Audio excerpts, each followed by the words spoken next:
நம்ம ஊர்ல நீங்க பாத்தீங்கன்னா பல மதங்கள் இருக்குது ஃப்ரெண்ட்ஸ். அந்த மதத்துக்கு மேல பல்லாயிரக்கணக்கான கடவுள்கள் இருக்காங்க. பட் எல்லா மதத்துக்காரங்களுமே எல்லா கடவுளை ஃபாலோ பண்றவங்களுமே காமனா ரெண்டு விஷயம் சொல்லுவாங்க. என்னோட கடவுள் வந்துட்டு பயங்கர பவர்ஃபுல்லான ஒரு ஆளு, அவர் நினைச்சா என்ன வேணாலும் பண்ண முடியும் அப்படிங்கிற மாதிரி சொல்லுவாங்க. ரெண்டு, அவர் ரொம்ப ரொம்ப நல்லவர், யாருக்குமே கெடுதல் நினைக்க மாட்டாரு, இந்த உலகத்துல இருக்கிற எல்லாத்தையுமே நல்லா பாத்துக்கிறது அவரோட பொறுப்பு அப்படிங்கிற மாதிரி சொல்லுவாங்க. ஆனா இந்த மாதிரி எல்லாம் இருக்கிறதுக்கு வாய்ப்பே கிடையாது. நம்மளோட ஐடியா ஆஃப் காட் உண்மையா இருக்கிறதுக்கு எந்த வாய்ப்பும் கிடையாதுன்னு சொல்லிட்டு ஆர்கியூ பண்ற ஒருத்தர் தான் எபிகுரஸ். எதனாலனா நம்ம உலகத்துல நிறைய ஈவில்ஸ் இருக்கு. கொலை கொள்ளை கற்பழிப்புன்னு சொல்லிட்டு மனிதர்கள் பண்ணக்கூடிய ஈவில் ஒரு சைடுல, எர்த்குவேக் ஃப்ளட்னு சொல்லிட்டு நேச்சுரல் டிசாஸ்டர்ஸ் ஒரு சைடுல. இந்த மாதிரி விஷயங்கள்னால நம்ம எல்லாருமே பாதிக்கப்பட்டு இருக்கிறோம். மனிதர்கள் மட்டும் கிடையாது, ஈவன் புழுப்பூச்சிகள் கூட பாதிக்கப்பட்டு இருக்குது. சோ கடவுள் ஒருவேளை ரொம்ப நல்லவரா ரொம்ப பவர்ஃபுல்லா இருந்தாருன்னு வைங்களேன், இந்த மாதிரி ஈவில் இல்லாம ஒரு உலகத்தை படைக்க வேண்டியது தானே அப்படின்னு சொல்லிட்டு ஒரு கேள்வி வருது இல்ல. இதைத்தான் வந்துட்டு எபிகுரியன் பாரடாக்ஸ் அப்படின்னு சொல்லுவாங்க.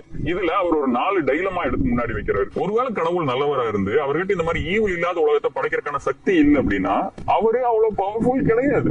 அதே நேரத்தில் அவர்கிட்ட பவர் இருந்து இதை படைக்கிறதுக்கான மனசு